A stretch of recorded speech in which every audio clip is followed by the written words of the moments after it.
मैं रवि पाल। पिछले 5 महीने से आप मुझे बिहार की अलग अलग विधानसभा में देखते होंगे।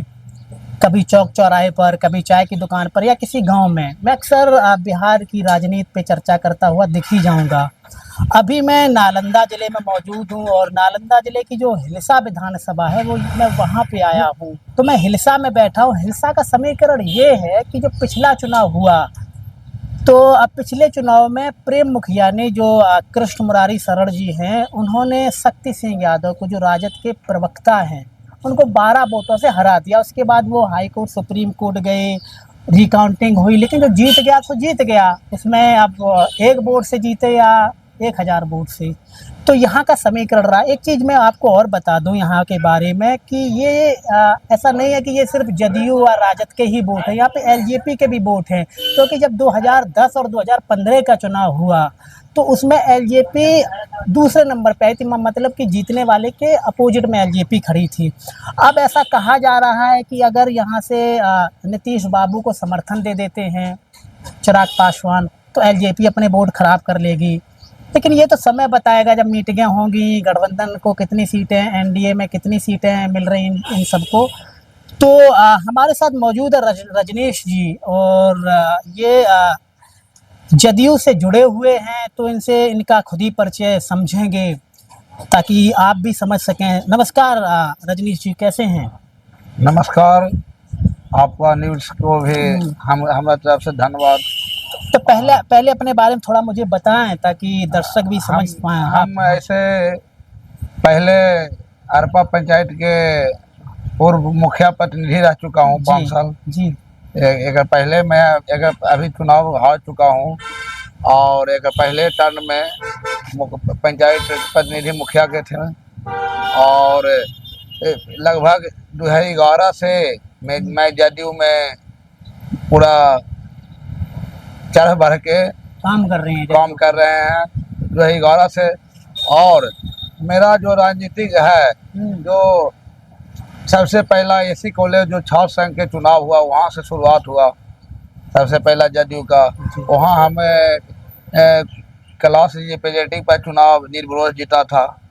यहाँ से राजनीति मेरा शुरुआत हुआ।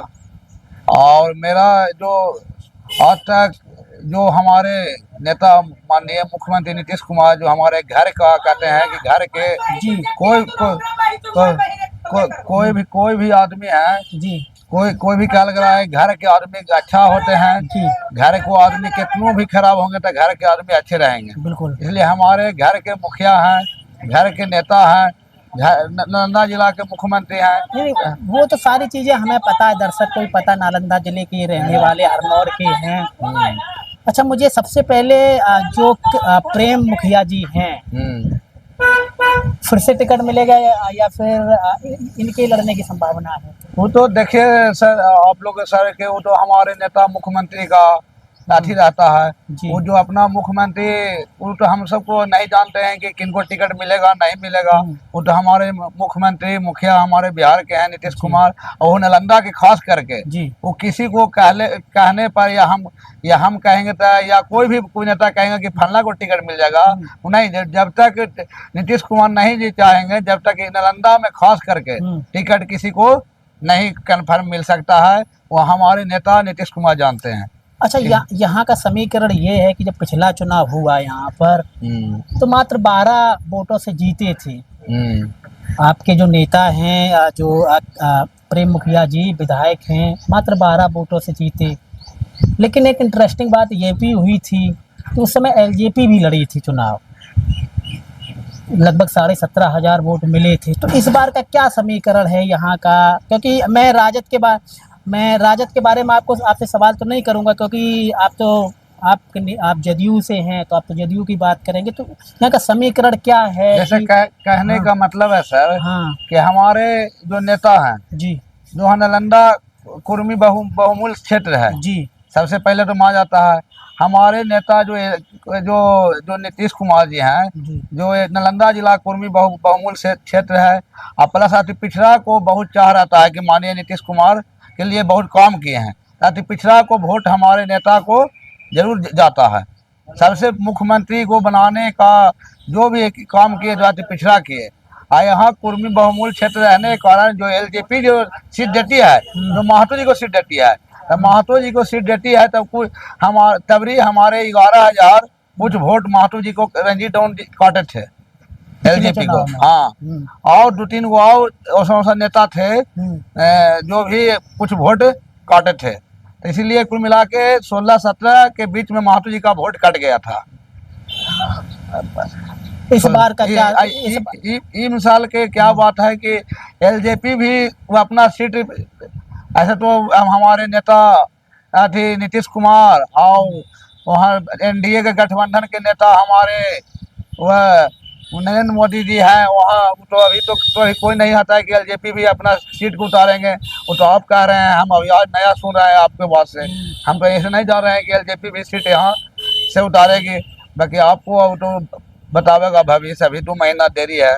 लोग तो ये कह रहे हैं कि इस बार हमें नीतीश को जो बीजेपी अपना मुख्यमंत्री बनाना चाहती है, क्योंकि 43 सीटों वाला तो मुख्यमंत्री बना है, 75 सीटों वाला बैठा हुआ है। ये देखिए, इन जो हम लोग को 43 सीट है या 45, दुल्हा तो दोनों मार रहे हैं कि नहीं, दुल्हा तो वो भी जो एनडीए गठबंधन में कहते हैं कि नहीं हमारे जो नेता है जो नीतीश कुमार हैं, और वो भी कह रहे हैं कि नेता हमारे नीतीश कुमार हैं। तो ये कहाँ कह रहे हैं कि 43 सीट और 45 सीट के बाद आ रहा है।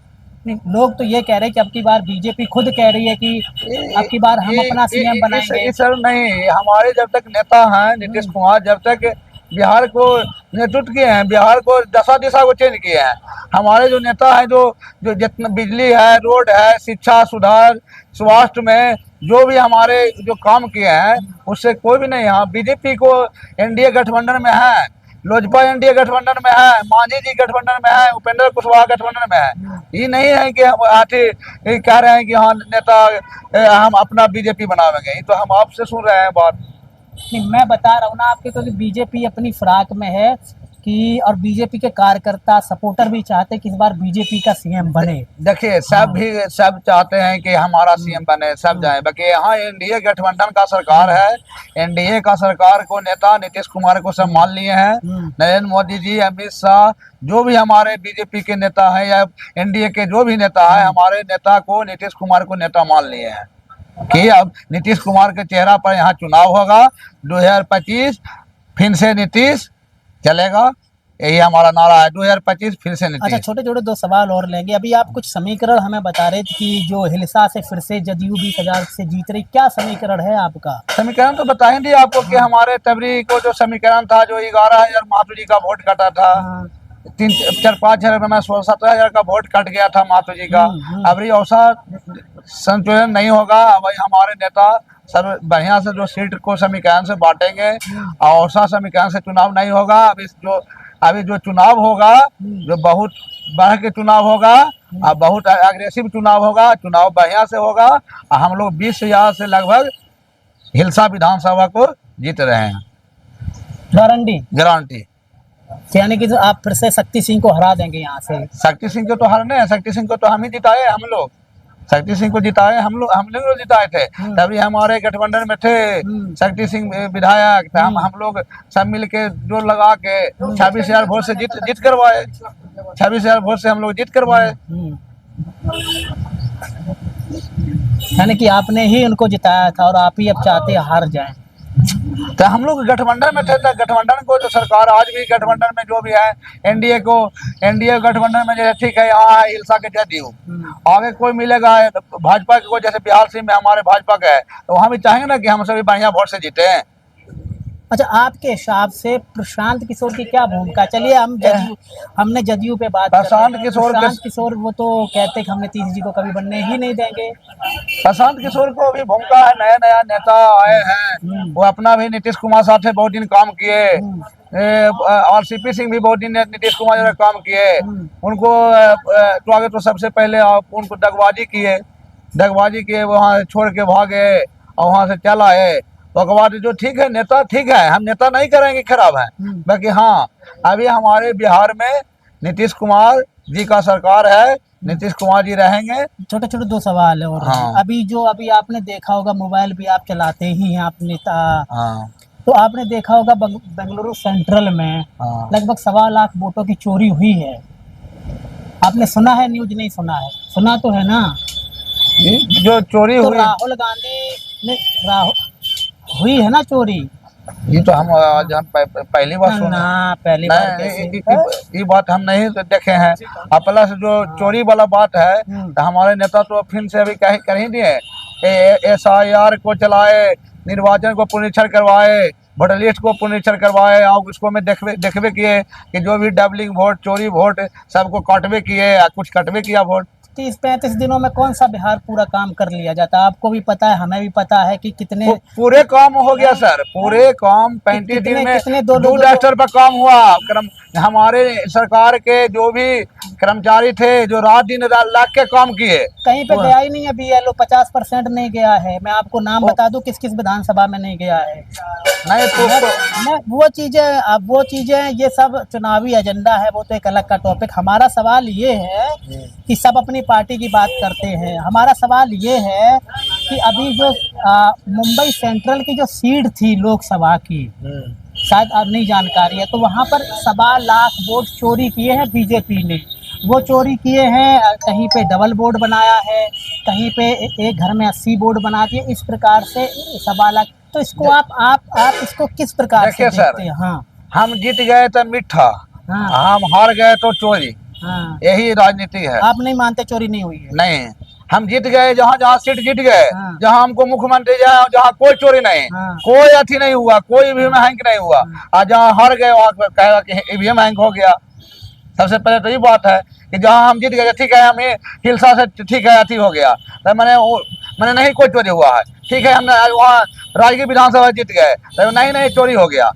ये तो यहाँ पूरे सरकार का जो विपक्ष कोई भी हो, विपक्ष हमारे जो है महागठबंधन के, वो उनको झूठा करने है कि हमारे ईवीएम हैंग कर लिए, ये कर लिए, वो कर लिए, ये कर लिए। राजनीति की बातें हैं। हाँ। ठीक है, राजनीति की बहुत बहुत शुक्रिया रजनीश जी, आपने मुझे अपना समय दिया, बहुत बहुत शुक्रिया।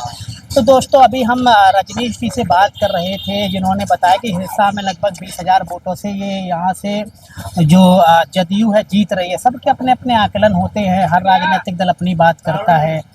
तो अब हम इनसे अगर पूछते कि RJD का काम कैसा है, तो हर राजनीतिक दल अपनी बात करता है। हम किसी भी राजनीतिक दल से बात करें, लेकिन ये चर्चा है, सबका एक आकलन होता है कि जैसा कि रजनीश जी ने बताया 20,000 वोटों से जीतेंगे।